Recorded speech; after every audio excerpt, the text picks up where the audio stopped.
Friends, இன்றைக்கி வந்து திருச்செந்தூர் தூண்டிகை விநாயகர் முருகோவில் பக்கம் இருக்க தூண்டு விநாயகர் வருஷாபிஷேக விழா. மணி 3:30 ஆகுதுன்னு அன்னதானம் நடந்துகிட்ருக்கு. கோபத்தை பாருங்கள், காலையில் வருஷாபிஷேகம். இதில் இன்னொரு அதிசயம் என்னென்னா, எப்போதுமே நான் வருஷந்தோறும் தூண்டு கோயிலுக்கு வருஷாபிஷேகம் வந்துடுவேன். இன்றைக்கி மறந்துட்டேன். யதார்த்தமாக பார்க்க தூண்டு விநாயகர் கோவில் ஆர்ச்சி போட்டுச்சு. எப்போ எனக்கு வருஷாபிஷேகம் அப்படின்னு ஓடி வரேன். பழமையான தூண்டிகை விநாயகர். இன்றைக்கி சரியான கூட்டம். இன்றைக்கி வந்து திங்கக்கிழமை சரியான கூட்டம்.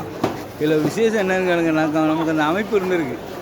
திருச்செந்தூர் தூண்டு விநாயகர் கோயில் சாமி கும்பிட்டாச்சு, சாப்பிட்டாச்சு. வெடலை பிள்ளையார் திருச்செந்தூர் தூண்டு விநாயகர் வெடலை தேங்காய் வெள்ளை போட்டு தான் முருகன் போவாங்க. எங்கே கந்திஷ்டி ஏதுனாலும் காணாமல் போயிடும். பாருங்கள், பக்தர்கள் கூட்டத்தை பாருங்கள். திருச்செந்தூர் சரியான கூட்டம். ஹாய்.